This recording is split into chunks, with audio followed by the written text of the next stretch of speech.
요한계시록 6장에는 어린 양이 7 양을 떼시는 것에 대해 말씀하고 있습니다. 6째 인까지 떼는 것은 6장까지 나오고 7장을 건너뛰어서 8장 처음에 7째 인을 떼는 것이 나오고 있습니다. 지난주에 보았던 6장 1절로부터 8절은 4째 인까지 떼시는 것을 말씀했습니다. 네 생물이 네 말을 불러내어 피조물에 대한 심판을 주도했습니다. 온 땅의 권세를 다 받아 마지막 심판을 행하는 것은 아니지만 전쟁과 기근과 들짐승으로 인한 전염병 등으로 심판하여 사망에 이르도록 하는 재난의 시작이고 반복이었습니다. 그래서 아마도 여러분과 제가 살고 있는 지금도 전쟁과 기근과 전염병으로 수많은 사람들이 죽음에 이르러 음부에 들어가고 있습니다. 뿐만 아니라 실제로 사도 요한을 비롯해서 아시아 7교회는 그 당시도 로마로부터 크게 핍박을 당하고 있었습니다.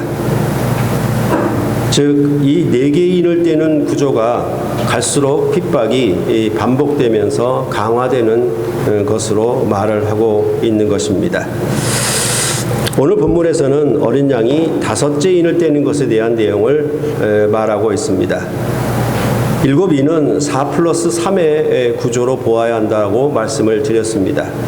앞에 4개는 예루살렘 성전의 멸망을 필두로 시작된 재난의 시작이며 처음 창조된 세계의 마지막 종말의 심판에 이르는 예고적 성격을 가진다라고 볼 수가 있겠습니다. 그리고 이제 뒤에 3개, 5번째, 6번째, 7째 인은 최후 종말의 심판을 말하고 있다고 보시면 되겠습니다. 처음 4개의 인을 떼는 것은 시간적인 순서를 따른 것이 아니고 한 묶음으로 동시적 성격을 가진 것이라고 말씀을 드렸습니다. 그래서 첫째 인이 서론이었고 넷째 인은 결론적인 구성을 갖는다라고 말씀을 드렸습니다. 그래서 검은 전쟁을 의미하는 것이고 흉년과 사망과 들짐승으로 죽이는 심판이었습니다. 이렇게 4개의 심판은 대적에 대한 예고편의 성격을 가지지만 5번째부터 7째 인은 대적에 대한 직접적인 심판을 즉 최종적인 종말의 심판을 말하고 있다는 점을 다시 한번 생각해 보시면 좋겠습니다. 그럴 때 이 5번째 인은 이 최종적인 심판을 촉구하는 신원이라고 말할 수 있겠고 6번째 인은 그 심판을 집행하는 것이고 7번째 인은 최종적인 심판의 완성과 목표가 어디에 있는지 이것을 말하는 것으로 5, 6, 7 이 인들이 나타내는 내용입니다. 어린 양이 5번째 인을 떼실 때에 죽임을 당한 영혼들이 대주제께 하나님께 우리 피를 갚아주기를 신원하는 내용을 말씀하고 6째 인을 뗄 때에는 어린 양의 진노로 세상을 심판하는 내용으로 말씀하기 때문에 5째 인에 대한 답변으로 6째 인이 되고 있다라고 보시면 이해가 쉽습니다. 그리고 7번째 인을 떼시기 전에 하나님의 진노의 큰 날이 이르기 전에 7장에서는 하나님의 종들이 이마에 인을 맞는 내용이 나오고 있습니다. 즉 자기 백성을 구원하시는 일을 완성하시기까지 하나님의 진노와 심판이 최종적으로 나타나지는 않고 무언가 이렇게 연기되는 모습을 7장에 보여주고 있습니다. 그러니까 요한계시록의 7인들은 하나님의 역사의 섭리와 계획이라고 본다면 이제 7 나팔과 7 대접은 그것을 실행하는 집행이라고 보시면 되겠습니다. 5번째 인을 떼실 때에 관한 내용은 제단 아래에 있는 죽임을 당한 영혼들이 대주제께 신원하는 기도를 드리고 이 기도에 대한 하나님의 응답으로 5째 인은 구성되어 있습니다. 근데 흥미로운 것은 지금 첫 번째에서 4번째까지 땅에 거하는 심판을 행하고 있음에도 불구하고 언제까지 심판을 행하여 주지 않느냐고 질문하고 있는 것은 좀 앞뒤가 맞지 않는 인상을 줍니다. 이 해답은 바로 이들이 강구하는 심판의 의미는 앞에서 언급되었던 처음 4개의 심판과는 다른 경우라는 것이 분명합니다. 그렇다면 5번째 소개되는 순교자들의 기도에 의해 앞에서 언급된 4개의 심판이 완결판으로 최후의 심판을 지향한다라고 볼 수가 있겠습니다. 이것은 바로 하나의 단위로 처음 4개의 심판이 주어진 시점에서 최후의 심판에 대한 요청을 강구하는 순교자들의 기도를 기록한 이유라고 볼 수 있는 것입니다. 그러니까 지난 시간에도 말씀을 드렸다시피 예수님 오셨을 때 예루살렘 성전을 멸망을 선언한 그것은 곧 재난의 시작이었죠. 그래서 난리와 난리의 소문, 지진이 있고 전쟁이 계속고 민족이 민족을 대항하여 일어나는 그런 흉년과 기근과 전쟁이 계속 시작이었다라고 말을 하고 있거든요. 그래서 처음 창조된 세계가 완전한 심판에 이르기까지 그 예루살렘 성전의 멸망이 처음 창조된 세계의 심판을 시작하게 한 그런 촉발하게 한 그 시점이라고 말씀을 드렸고, 그 예루살렘 성전의 멸망을 시작으로 해서 이러한 재난이 반복되고 있는 것이죠. 이 재난의 반복이 끝에 이르러야 되는데 앞에 4개의 인의 심판은 이러한 재난에 시작된 것이 반복되는 그런 칼인 전쟁이나 기근이나 들짐승으로 말미암은 전염병이나 이러한 사망에 이르게 하는 이런 내용들은 계속 반복이 되고 점차 강화되는 방식으로 진행되고 있죠. 그러면서 지금 5째 인에서 이 죽임을 당한 영혼들이 간구하는 것은, 기도하는 것은 앞에 심판이 계속되고 있는데 그 심판을 간구하는 것이 아니라 결정적이고 최종적인 심판을 간구하기 때문에 어느 때까지 우리 피를 갚아주지 아니하시겠습니까? 라고 간구하는 것은 최종적인 심판을 향해 있다라는 점을 앞에 4 심판과 이 5번째 인에서 신원하는 기도의 내용을 약간 구별시키는 것이 여러분들이 이해가 좋겠습니다.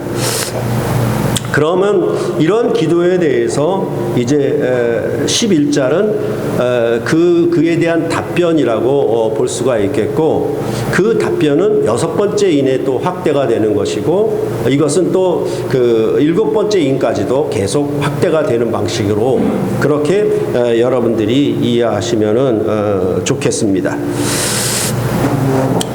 순교자들의 기도로 말미암아 최종적 심판이 집행이 되는 것은 7번째 인을 떼실 때에도 역시 같은 구조로 나타나고 있습니다. 그래서 8장 1절로부터 5절을 한번 보시겠습니다. 8장 1절로부터 5절 한 절씩 교대로 읽어보겠습니다. 7째 인을 떼실 때에 하늘이 반 시간쯤 고요하더니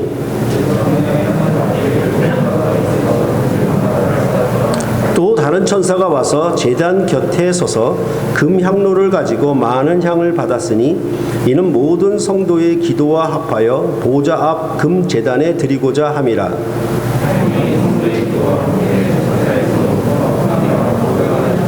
함께 읽겠습니다. 천사가 향로를 가지고 제단에 불을 담아다가 땅에 쏟음에 우레와 음성과 번개와 지진이 나더라. 이러한 심판이 성도들의 기도로 인하여 시작됨은 출애굽기가 그 배경이 됩니다. 애굽에 대한 심판은 이스라엘 백성들의 고통 소리가 하나님께 상달되었기 때문입니다. 그래서 출애굽기 2장 23절을 보면은 여러 해 후에 애굽 왕은 죽었고 이스라엘 자손은 고된 노동으로 말미암아 탄식하며 부르짖으니 그 고된 노동으로 말미암아 부르짖는 소리가 하나님께 상달된지라라고 말을 하고 있습니다. 그래서 이거는 지난번 시간에도 말씀을 드렸다시피 박근혜 전 대통령에 대한 탄핵과 같다라고 볼 수가 있겠죠. 탄핵이 심판이라고 볼 수가 있는 것이니까. 그때 그 탄핵이 마지막 최종적 그 심판이 일어나는 것은 그 전에 대한민국 백성들의 시위가 계속 일어나는 것이죠. 그렇죠? 백성들의 여론이 막 들끓고 있는 것이 여기 말하라는 것처럼 이 순교자들의 큰 소리로 외쳐 이르되 이렇게 말하는 내용이 그런 의미를 담고 있는 것입니다. 그러면 그런 백성들의 요구에 의해서 국회에서 탄핵이 결정되고 헌법재판소에서 탄핵 재판이 완결되어서 탄핵으로 대통령을 내어쫓는 그런 심판이 이루어지는 그런 과정처럼 이제 이 최종적인 종말의 심판은 어디서부터 시작되냐면 여기 순교자들이 탄원하는 기도를 올림으로 말미암아 그것이 상달되어서 그에 대한 응답으로 이제 최종적인 심판이 진행된다라고 그렇게 우리가 이해할 수가 있겠습니다.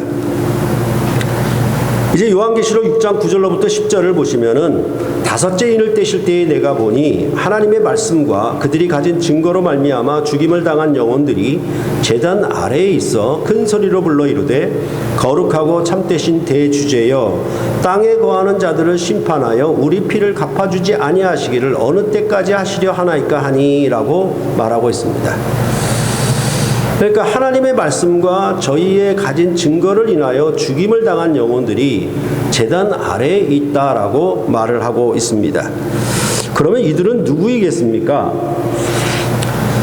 근데 이 하나님의 말씀과 예수의 그 증언을 인하여 이렇게 얘기할 때 그들이 가진 증거로 말미암아 이렇게 얘기를 할 때 이런 것은 1장 9절에 사도 요한을 가리킬 때에도 이런 말씀이 등장했습니다.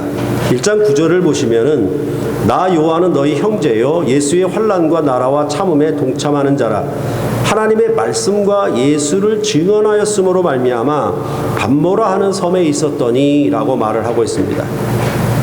사도 요한이 복음을 증거하다가 핍박을 당했을 때 하나님의 말씀과 예수의 증거를 인하여 그렇게 되었다고 말하는 것입니다. 그리고 14장 12절에도 나오는데 성도들의 인내가 여기 있나니 그들은 하나님의 계명과 예수에 대한 믿음을 지키는 자니라 라고 말을 하고 있고 또한 20장 4절에도 이런 내용이 나오는데 또 내가 보좌들을 보니 거기에 앉은 자들이 있어 심판하는 권세를 받았더라. 또 내가 보니 예수를 증언함과 하나님의 말씀 때문에 목배임을 당한 자들의 영혼들과 또 짐승과 그의 우상에게 경배하지 아니하고 그들의 이마와 손에 그의 표를 받지 아니한 자들이 살아서 그리스도로 더불어 1000년 동안 왕노릇하니라고 말을 하고 있습니다. 이것을 보면은 뭐냐 하면 사도 요한이 걸었던 길과 성도들이 요한계시록에 나타난 이 성도들이 걸었던 길이 서로 같습니다. 최종적으로는 목배임을 당한 영혼들이 보좌에서 왕노릇을 한다라고 20장 4절은 말해주고 있는 것입니다. 그러니까 보좌에서 함께 심판하는 권세를 받았다고 하는 것입니다. 우리가 일상적으로 이해할 때에 죽임을 당했다라고 하는 것은 땅에 거하는 자들로부터 제거가 된 것이고 그것은 곧 패배자를 의미합니다. 그런데 그 죽임을 당한 영혼들이 살아서 왕노릇하는 심판하는 권세를 받았다고 하는 것은 그들이 도리어 최종적인 승리자인 것을 말해주고 있다라고 볼 수가 있는 것입니다. 그것은 바로 예수 그리스도의 죽음과 부활, 그의 죽으심이 모든 것이 끝난 것 같지만은 오히려 죽음을 통해서 부활의 승리를 가져왔다라고 말을 하는 것과 맥락이 같습니다. 이것은 요한계시록 1장 5절에 나타낸 예수 그리스도에 관한 표현에도 일치를 하고 있습니다. 또 충성된 증인으로 죽은 자들 가운데서 먼저 나시고 땅의 임금들의 머리가 되신 예수 그리스도로 말미암아 이렇게 얘기를 하거든요. 그러니까 충성된 증인인데 그 증인은 어떤 충성된 증인이냐? 죽은 자들 가운데서 먼저 나시고 땅의 임금들의 머리가 된 거예요. 죽었다가 살아나서 땅의 임금들의 머리가 되심 이런 패턴이 이제 여기 죽임을 당한 영혼들이 요한계시록에 얘기할 때 여긴 제단 아래에 있어라고 얘기하지만 20장에 가면은 보좌에 앉아서 심판하는 권세를 받고 1000년 동안 왕노릇한다라는 그런 승리자의 모습을 얘기를 하고 있어요.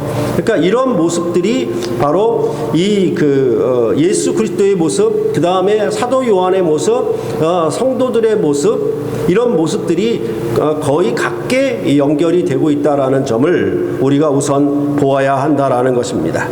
그러니까 오늘 본문에서 하나님의 말씀과 그들이 가진 증거로 인하여 죽임을 당한 영혼들이다라고 하는 말은 이것을 1장 5절에 있는 말로 바꾼다라고 하면 충성된 증인이다라고 볼 수 있다라는 것입니다. 이들이 바로 제단 아래에 있었다라고 말씀하고 있습니다. 방금 20장에서 보았을 때에는 보좌에 앉아있는 영혼들로 말하는 것에 비교하면 어떤 차이점이 있는지 분명하게 드러나고 있는 것입니다. 다시 말해서 이 6장에 나타난 제단 아래에 있는 자들은 아직은 보좌에 함께 앉아 왕노릇하지 못하고 하나님께 기도하는 것, 신원하는 것을 보이고 있다는 점입니다. 그러니까 최종적인 심판 후에는 이 목배임을 당한 영혼들이 보좌에 앉아서 왕노릇하고 심판하는 권세를 받는 것으로 말하는 반면에 지금 여기는 아직 제단 아래에 있다라고 얘기를 하고 있는 것이 그 위치가 서로 다른 것이죠. 그렇게 얘기를 하고 있는 것입니다. 그러니까 뭐라고 얘기를 할 수 있을까요? 그렇죠. 연말 시상식 같은 데 보면은 이 위에 단상 아래에 있잖아요. 단상 아래에 있는데 이제 상을 받을 자가 되면 뭐예요? 호명이 되고 단 위로 올라오잖아요. 거기서 수상을 하게 되는 거죠. 그렇죠. 그러면 자기가 영광과 그 이름을 명예롭게 누리게 되는 것을 말하고 있잖아요. 그러니까 그 아직 호명되기 전까지는 제단 아래에 있는 것이고 이제 그가 수상할 자가 되어서 상을 받는다라고 하는 것은 이기는 자가 된 것이고 이기는 자로 말미암아 그 앞에서 보좌에 앉은 것처럼 상을 수상하는 자로서 그가 자기 영광을 노래할 수 있고 말할 수 있고 그렇게 되는 것이 그 차이점이 있는 것이잖아요. 그런 것처럼 지금 6장의 제단 아래에 있음과 20장의 보좌에 앉았다라는 부분들을 조금 차이나게 여러분들이 이해하시면 좋겠다라는 것입니다. 그럴 때 이것은 물론 그 성소의 구조를 가지고 얘기를 하고 있는 것이죠. 그럴 때에 이 제단을 번제단이냐 아니면 금향단이냐라는 견해로 나뉘어집니다. 금향단으로 보는 견해는 죽임을 당한 영혼들이 하나님께 신원하는 기도를 하고 있기 때문에 그렇게 봅니다. 그래서 앞서 읽었던 8장 3절에서도 제단이 있고 또 금향단이 따로 있어요. 금단하고 제단이 구별되어 있어요. 제단 곁에 서서 그렇게 하고 금향단 이렇게 얘기하는 부분이 서로 구별되고 있거든요. 저는 여기 죽임을 당한 영혼들이 그들의 피를 인하여 하나님께 신원함으로 우선 제단으로 보아야 한다라고 생각을 하고 있습니다. 그래서 레위기 1장 3절로부터 5절에 보면은 그 예물이 소의 번제이면 흠없는 수컷으로 회막문에서 여호와 앞에 기쁘게 받으시도록 드릴지니라. 그가 번제물의 머리에 안수할지니 그를 위하여 기쁘게 받으심이 되어 그를 위하여 속죄가 될 것이라. 그는 여호와 앞에서 그 소송아지를 잡을 것이요 아론의 자손 제사장들은 그 피를 가져다가 회막문 다 사면에 뿌릴 것이며 라고 말을 하고 있거든요. 그러니까 이 잡은 송아지의 피를 제단 밑에 뿌리거든요.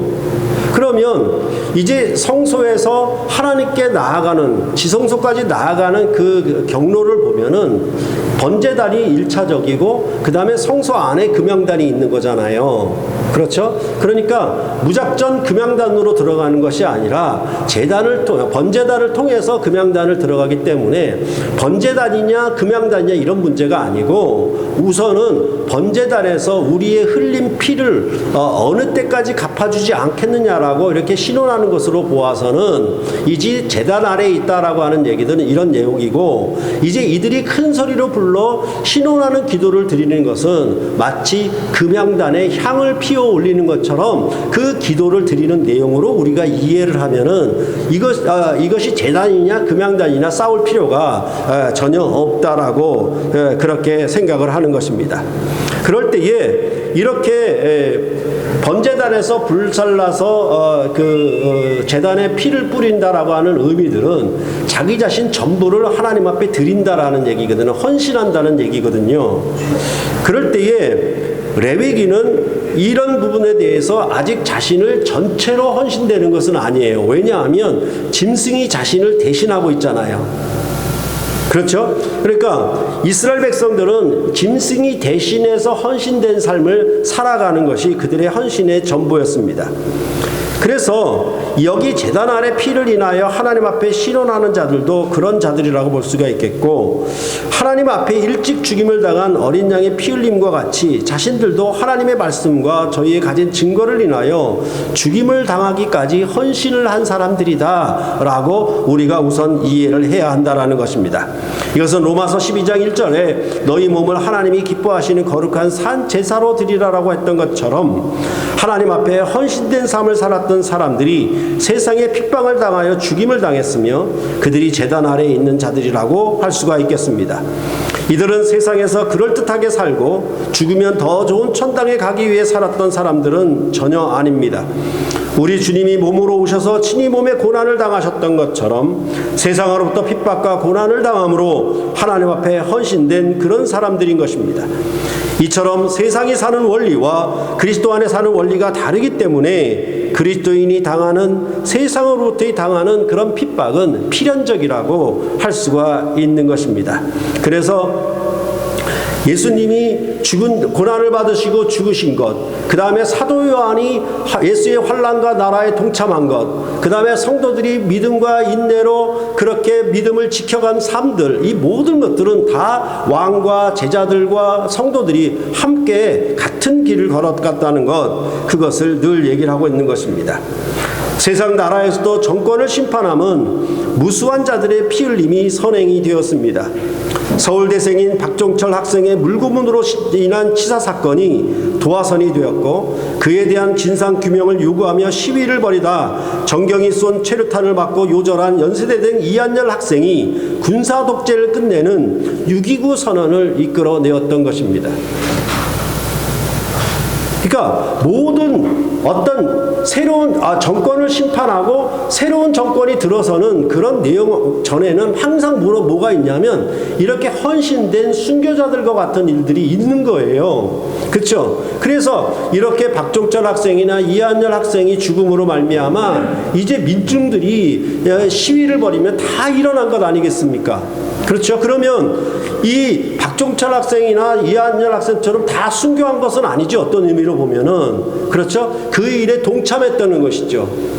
그렇게 해서 이제 군인이 정치하는 시대를 군인 정권을 끝내고 이제 민주 정권으로 바꾸는 그런 일들을 만들어낸 것 아니겠습니까? 그런 내용들이, 그런 것이 바로 오늘 이 죽임을 당한 영혼들이 하나님 앞에 기도하는 그런 의미라고 여러분들이 이해하시면은 내용이 쉽습니다. 그러면 이들이 하나님 앞에 신원하는 내용은 무엇이겠습니까? 큰 소리로 불러 가로되 거룩하고 참되신 대주제여 땅에 거하는 자들을 심판하여 라고 말을 하고 있습니다. 이것은 우리가 핍박을 당하여 죽임을 당했으니 땅에 거하는 자들을 심판하여 복수해달라는 말은 아닙니다. 이제 기도하기를 하나님의 구원 역사를 완성하여 그 영광을 최종적으로 나타내시기를 소원하는 것입니다. 출애굽기의 애굽 심판도 복수만은 아니었기 때문입니다. 출애굽기 2장 24절과 25절을 보시면은 하나님이 그들의 고통 소리를 들으시고 하나님이 아브라함과 이삭과 야곱에게 세운 그의 언약을 기억하사 하나님이 이스라엘 자손을 돌보셨고 하나님이 그들을 기억하셨더라라고 말씀하고 있습니다. 애굽의 학대와 핍박 속에서 그들은 고된 노동으로 말미암아 고통 소리로 하나님께 부르짖었는데, 그러면 이 부르짖음에 내 원수를 갚아주마라고 그렇게 하면 끝냈을 얘기인데, 그게 아니라 어떻게 진행되냐 하면 아브라함과 이삭과 야곱에게 하신 언약을 이루셨다. 너희의 고통소리를 들어서 이 언약을 성취함으로 이루셨다라고 말씀하고 있는 거예요. 그러니까 지금 내가 당하고 있는 이 억울함과 이 하소연을 하나님이 들어 응답해서 때려줬다 이런 얘기가 아니고, 그렇게 고통소리로 부르짖었는데 하나님은 뭐라고 얘기하냐면 아브라함에게 언약하신 것을 성취하심으로 내가 너희를 애굽을 심판하고 끌어냈다 이런 얘기를 하고 있는 거예요. 그러니까 여기에 이 순교자들의 기도는 어떤 뜻이냐면 내가 당했으니 갚아주시오 그런 얘기가 아니라 하나님의 역사를 최종적인 심판으로 완성해 주실 것을 강구하고 있다라는 얘기겠죠. 하나님의 언약의 성취를 강구하는 내용이 바로 그들의 기도의 내용이었다라고 보는 것이 낫다는 얘기입니다. 바로 이 기도에 대한 대답은 무엇이었습니까? 11절을 보시면 각각 그들에게 흰 두루마기를 주시며 이르시되 아직 잠시 동안 쉬되 저희 동무 종들과 형제들도 자기처럼 죽임을 받아 그 수가 차기까지 하라 하시더라 라고 말하고 있습니다. 그러면 여기 흰 두루마기는 무엇입니까? 이스라엘의 대제사장이 대속제일의 지성소에 들어갈 때는 평소에 입던 에봇을 벗고 흰 세마포 옷으로 갈아입었습니다. 레위기 16장 4절을 보면은 거룩한 세마포 속옷을 입으며 세마포 속바지를 몸에 입고 세마포 띠를 띠며 세마포 관을 쓸지니 이것들은 거룩한 옷이라 물로 그의 몸을 씻고 입을 것이며 라고 말을 하고 있습니다.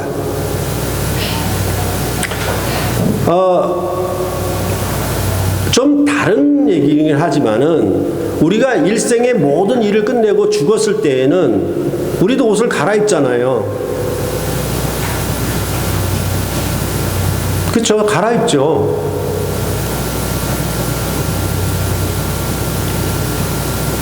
그래서 띠도 띠고 관도 쓰고 여러분들 염할 때 보면은 전부 그 옷을 갈아입잖아요.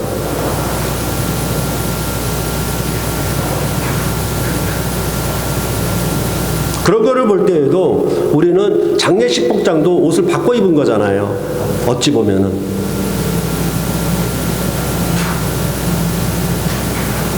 이와 같이 이제 평소에 대제사장이 자기가 일을 할 때는 에봇을 입었는데 하나님 보좌에 들어갈 때 하나님이 영광 앞에 나아가 그 얼굴을 대면할 때에는 흰 세마포 옷으로 갈아입었단 말이에요.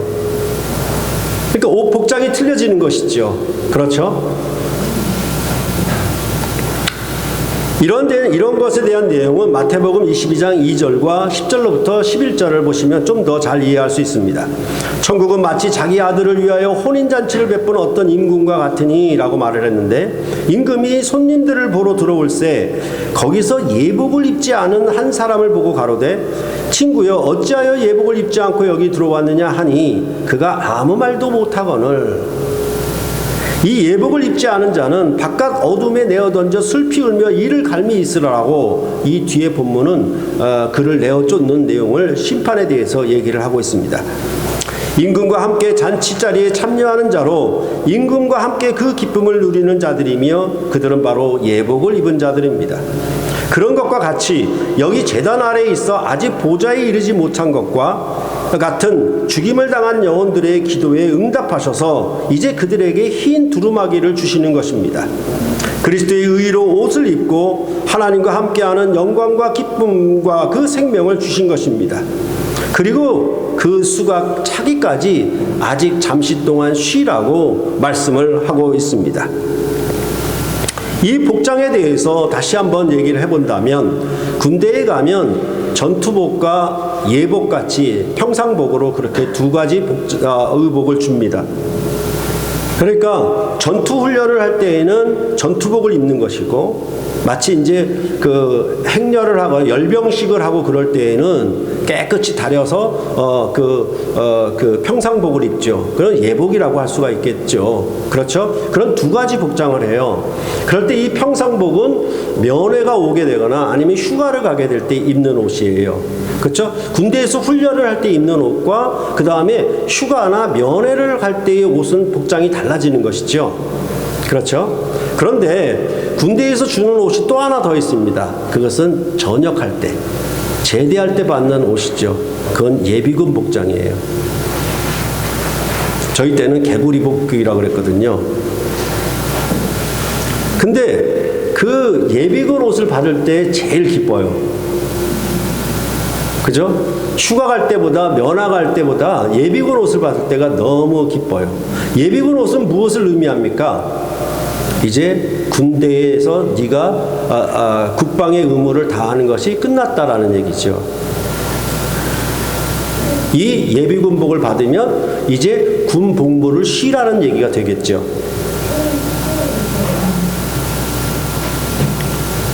또 하나 옷에 대해서 얘기하자면 6.25 전쟁 때 유엔 연합군으로 참여한 16개국의 병사들이 이제 노년이 되어 가끔 매스컴에 보도될 때를 보면 그들의 옷은 훈장이 가슴에 많이 달려있고 그분들이 그들의 옷을 매우 자랑스러워하는 것을 볼 수가 있었습니다.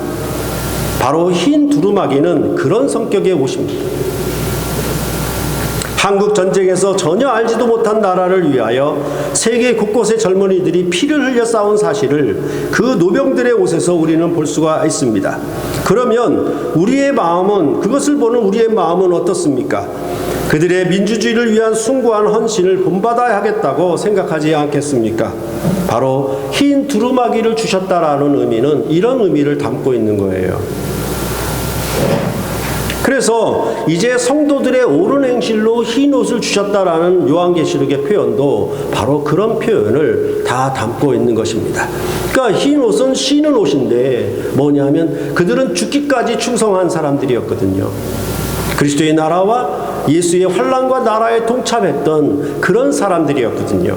그렇기 때문에 그들에게 흰 두루마기를 주셨다라고 이렇게 말씀을 하고 있는 것입니다. 이들에게 아직 잠시 동안 쉬라고 했습니다. 언제까지입니까? 그들의 동무 종들과 형제들도 자기처럼 죽임을 당하여 그 수가 차기까지라고 말을 하고 있습니다. 그들의 동무 종들, 그다음에 형제들 이렇게 분리해서 보는 경우가 있고요. 두 부류로 보는 경우가 있고 그들의 동무 종들, 곧 형제들 이렇게 말하는 보는 경우도 있어요. 그러니까 하나로 보는 경우가 있는데 저는 그 동무 종들과 형제들을 하나로 보는 것이 더 낫지 않겠는가 저는 그렇게 생각을 하고 있습니다. 그런데 그 수가 차기까지라고 말을 하니까 이제 곧이어 7장에 나오는 14만 4천의 입맞은 수를 가리키는 것으로, 그러니까 14만 4천 명의 인을 다 맞는 것이 수가 차는 것으로 이해하려고 하는 자들이 있습니다. 그래서 이것을 14만 4천의 문자적인 숫자로 푸는 자들이, 해석하는 자들이 있다라는 것입니다. 이것을 대표적으로 신천지가 그렇게 하고 있죠. 이스라엘 백성이 애굽에서 나와 가나안 땅에 들어감은 아모리 족속의 심판을 위함이었습니다. 그때 창세기 15장 16절에 보면은 내 자손은 4대 만에 이 땅으로 돌아오리니 이는 아모리 족속의 죄악이 아직 가득 차지 아니함이더라 하시더니 라고 말씀하고 있습니다. 그러니까 이스라엘 백성을 애굽에서 끌어낸 목적은 뭐냐 하면 가나안 땅의 아모리 족속을 심판하여 내쫓아내기 위함이었습니다. 그런데 이것을 즉시 시행하지 못하고 있는 것은 뭐냐 하면 아직 아모리 족속의 죄악이 가득 차지 않았기 때문에 그런 거예요. 그러니까 하나님의 어떤 결정적인 심판은 언제 항상 나타나냐면 첫 번째 범죄를 범했을 때, 두 번째 범죄를 범했을 때가 아니고요. 이것이 가득 찼을 때 하나님은 결정적인 심판을 행하시거든요.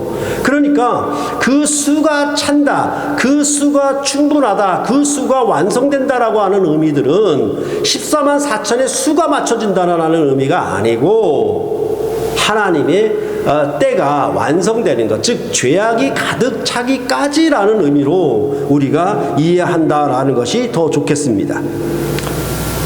그리고 아직 잠시 동안이라고 하는 것은 심판이 지연되는 기간입니다. 그 기간 동안은 하나님께서 자기 백성의 이마에 인을 치는 기간으로 7장에 나타나고 있고, 또한 다시 복음이 전파되는 기간으로 10장과 11장에 나타나고 있습니다. 즉 이렇게 잠시 쉬라고 하는 것은, 결정적인 심판이 지연됐다라고 하는 것은 궁극적으로 뭐냐 하면 자기 백성의 구원, 자기 백성의 구원으로 자기 백성을 더 불러 모으는 구원을 계속해 나가, 그것을 완성하기 위한 것이고, 또 하나는 뭐냐 하면 이들의 복음 전파를 통해서 더 많은 만민이 돌아오기를 참고 기다리시는 그런 내용으로 우리가 이해할 수 있다라는 것입니다. 이러한 최종적 심판은 거룩하고 참되신 대주제께서 행하신다라고 말씀하고 있습니다. 애굽에 대한 심판이 아브라함과 이삭과 야곱에게 하신 언약을 성취함으로 행해지듯이, 그 참되시다라고 하는 것은, 그 진실하시다라고 하는 것은 언약을 성취하시는 하나님의 신실하심이지요. 그것이 바로 참되신 대주제지요. 그렇죠? 그러니까 약속하신 바를 성취하심으로 애굽을 심판하셨듯이, 이제 그 수가 차기까지 이제 기다리시고 참고 계시는데, 결국은 뭐냐면 참되신 대주제께서 심판을 행하실 거예요. 왜냐하면 약속하시고 언약하신 것이기 때문에 그 언약을 신실히 이행해서 그것을 성취하심으로 심판하시는 분이시기 때문에, 거기에 대한 절대적인 권한을 가지고 계시기 때문에 참되고 거룩한 대주제여라고 말씀을 하고 있는 것입니다. 그럴 때에 그 거룩하다라고 하는 것은 결국 자기 백성의 구원이죠. 자기 백성의 하나님, 우리가 이사야서에서 보았던 것처럼 이스라엘의 거룩하시니,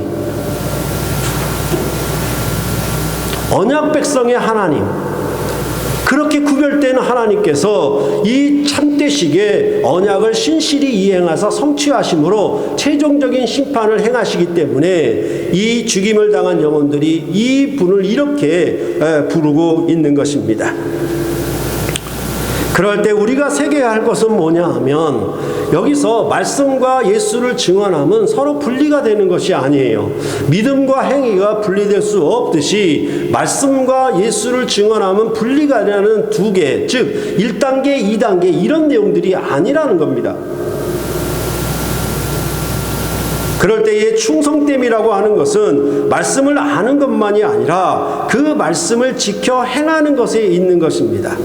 사도행전 1장 8절에도 보면은 오직 성령이 너희에게 임하시면 너희가 권능을 받고 예루살렘과 온 유대와 사마리아와 땅끝까지 이르러 내 증인이 되리라라고 말씀하고 있는 거예요.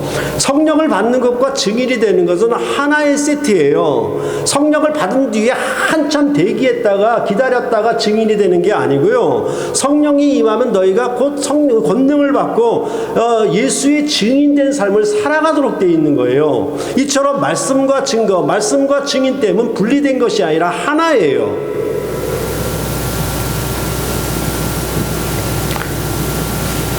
그러니까 이런 의미들은 뭐냐 하면, 성령이 임했다라고 하는 얘기는 자연적으로 따라오는 것이 성령의 은사가 주어지는 거예요. 은사가 주어졌다는 것은 일과 직무가 주어졌다는 얘기거든요.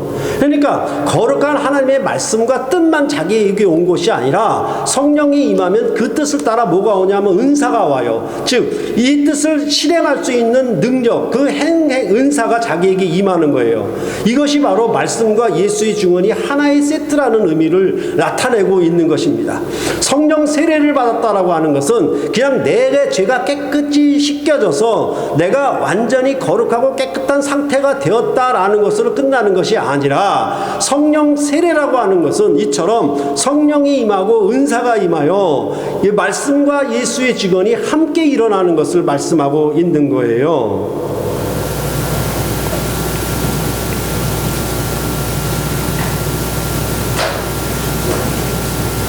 우리가 교회를 새롭게 하면서 여러 날 동안 제가 말씀을 읽고 해석하는 것, 그 다음에 말씀의 교제에 대해서 누누이 강조를 해왔습니다. 정말 힘껏 여러분들을 가르쳐 왔습니다. 말씀의 교제가 곧 구원이요 생명임을 강조를 했습니다. 그 말씀으로 사귐이 없으면 우리는 보이지 않는 하나님과 어떻게 만나는 생명의 교제가 있을 수 있으며 우리가 하나님을 믿고 사는 영생의 삶이 무엇인지 알 수 없다라고 말씀을 드렸습니다. 더군다나 베드로후서는 이런 말씀의 사귐, 즉 주를 아는 지식에서 자라감이 없으면은 거짓 선생들의 유혹에 넘어가 결국 지고 말게 될 것이라고, 그러면 나중 형편이 더 심하게 될 것이라고, 예수 그리스도를 안 후에 너희가 버림을 당하면 그 나중 형편이 정말 비참하게 되는 것이라고, 그렇게 베드로후서는 경고해주고 있는 것입니다. 매일 부부가 사랑의 언약으로 교제하고 얼굴 보며 사는 것이 부부의 생명이듯이 하나님의 말씀으로 사는 것은 우리의 생명이에요. 거기가 사랑의 언약이거든요. 그거 빼놓고 교회 온다? 아무런 의미가 없는 거예요. 그렇죠? 내가 가정에 들어가서 잠자고 살아요. 먹어요. 근데 부부의 사랑의 교제가 없으면 그건 죽은 것이죠. 없는 것이죠. 내 몸만 왔다 갔다 할 뿐 부부가 사랑의 언약으로 서로 살고 교제하고 사귐이라는 것이 없으면 그 부부가 죽은 거예요. 근데 우리는 예배 출석만을 해요.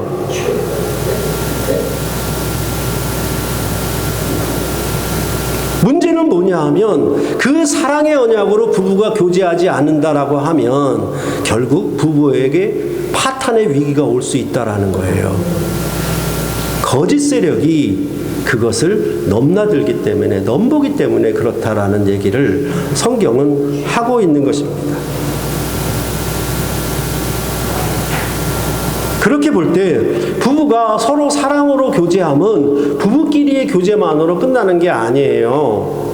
그래서 뭐냐면 결혼한 후에는 밖에 나가 친구들에게 내 신랑과 내 신부를 자랑하게 돼 있어요. 그게 예수의 증언이에요. 하나님의 말씀, 예수의 증언, 이게 복합적으로 하나에 오는 것이지, 내가 결혼했으니 집에서 우리가 알콩달콩 사랑의 언약으로 사는 것, 그것으로 만족하는 게 아니라 그 사랑의 교제를 견딜 수 없고 내 안에 이렇게 넣어둘 수가 없어. 그것을 드러내야 돼. 그래서 만나는 사람마다 그냥 내 신랑을 자랑하고 내 신부를 자랑하게 돼 있는 거예요. 그게 예수의 증언이에요. 성령이 임했다는 얘기는 하나님의 사랑이 내 안에 들어왔다는 얘기고, 하나님의 사랑이 내 안에 들어왔다는 것은 그 사랑을 표현하고 나타내고 증언하도록 그게 자연적인 발생으로 이어지도록 되어 있는 거예요.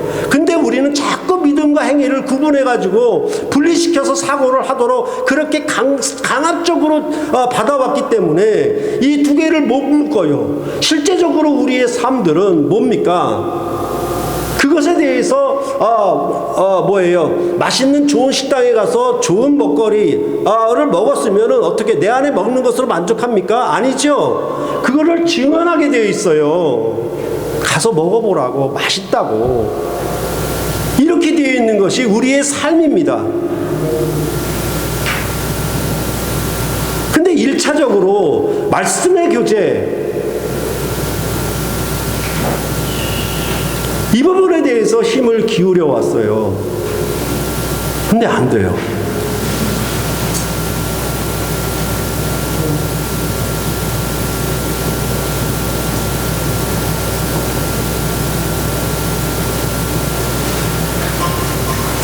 한 번도 말씀을 읽지를 않아요. 보지를 않아요. 주일 예배에 가끔 올 뿐이죠. 이걸 어떻게 하겠습니까? 망하는 지름길인데. 영원한 구원 없습니다. 아울러 우리는 예수를 증언함을 얼마나 힘썼겠느냐라고 오늘 말씀을 통해서 보아야 할 것입니다. 말씀을 아는 것만으로 만족하고 복음의 탁월함을 강조하고 자랑하는 것, 그것을 우리 안의 자랑으로 그치지는 않았냐라는 점을 생각해 보아야 한다라는 것입니다. 부부간의 교제도 하나님의 말씀으로 서로 예수를 증언해야 하지 않겠습니까? 남편과 아내가 서로 예수를 믿는데, 직분자의 가정인데 서로 예수를 증언하는 일에는 한마디도 안 해요. 말씀에 대해서 얘기한 적이 없어요. 부부간의 대화가. 뭐냐 하면 좋은 음악이 있고 좋은 영화가 있고 좋은 먹거리가 있다는 얘기는 잘해요. 아주 가서 좋은 풍광이 있고 좋은 장소에 대한 얘기는 서로 잘합니다. 그러나 말씀과 예수를 증언하는 일에 대해서는 부부간의 교제가 없어요. 그거 죽은 거죠.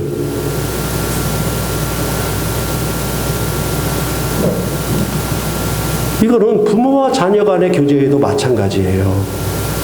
부모가 자녀에게 한마디도 말씀이나 예수를 증언 안 해요. 그러면 어떤 일이 발생을 하느냐? 사춘기 이상으로 가게 되면 이제 자기 머리가 들기 시작해요. 그러면 이제 반발이 나오게 되는 거예요. 그게 바로 결국은 뭐냐 하면 결국 미혹에 넘어가는 거거든요. 우리 부모가 뭘 좋아하는지를 알아. 뭘 가르치려고 하는지를 알아. 세상의 교육과 세상의 모든 좋은 먹거리들은 다 주려 하는데 예수의 말씀과 예수의 증언은 하나도 하려고 하질 않아. 그러니까 자녀는 부모를 아는 거예요. 뭘 좋아하는지. 그러니까 결국은 반발이 나오게 되어 있는 것이죠. 그게 넘어가는 거거든요. 좋은 직장을 가고 돈을 많이 벌어서 월급 많이 받고 좋아요. 하지만 하나님의 말씀과 예수의 증언은 어디로 간 겁니까? 영생의 열매를 얻는 것은 도대체 어디로 간 거예요? 우리가 말씀을 잘 알고 말씀을 해석하는 것 좋아요. 근데 예수를 증언하면 어디로 가 있다는 겁니까? 그것은 진정으로 좋아하는 겁니까? 진정으로 이 복음이 탁월함을 기쁘게 받아들이고 있는 겁니까? 라고 우리가 생각을 해보아야 한다라는 것입니다. 우리 스스로 속고 있는지 아니면 자신을 속이고 있는지 그 점에 대해서 우리가 깊이 생각을 해보아야 한다라는 것입니다. 그것은 결국 우리가 하나님의 말씀을 멀리하고 예수를 증언하는 일에 꺼려함을 통하여 결국은 뭐냐면 우리는 육신의 정욕과 탐욕을 더 좋아한다는 그런 반증이 된다라는 것입니다. 그 점에 대해서 우리는 다섯 번째 인을 통해서 다시 한번 새롭게 했으면 하는 것입니다. 그러할 때 이 다섯 번째 인을 통해서 순교자들을 등장시킴은 세상에서 교회가 패한 것처럼 패배자인 것처럼 보여도 실상은 우리가 승리자인 것을 나타내기 위한 것이에요. 우리가 복음을 증거해서 이 교회에 왔다가 떠나가는 사람들이 있어요. 그걸 우리가 패배자가 아니에요. 그들에게 들을 기가 없다라는 얘기예요. 그만큼 복음이 혼잡하고 어두워져서 눈이 가려워졌다는 얘기예요. 근데 왜 내가 실망을 하고 내가 낙담을 하는 거예요? 이 교회에 함께하면서 이 복음으로 여러분들이 그 수고와 열정을 가지고 섬기는 그 일에 대해서 왜 내가 물러서야 한다는 겁니까? 아니죠. 죽기까지 충성된 증인으로 나가야 하는 것이지. 그런 점들을 생각해야 되는 거예요. 세상에서는 패배한 것처럼 보여도 우리가 승리자예요. 여러분과 제가 궁극적인 승리자의 이김을 갖는 자들이라고 이렇게 여기서 말하는 거예요. 세상은 죽으면 끝이에요. 그러나 성경은 죽음이 끝이 아니에요. 우리에겐 부활의 승리가 있는 거예요. 이것이 세상에서 이런 점으로 그것이 죽음이 아니어도 낮은 자리에 처한다 하더라도 그것은 내가 지는 게 아니에요.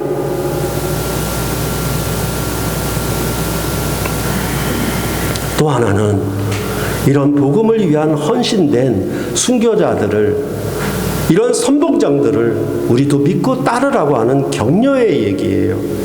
다섯째 인을 통해서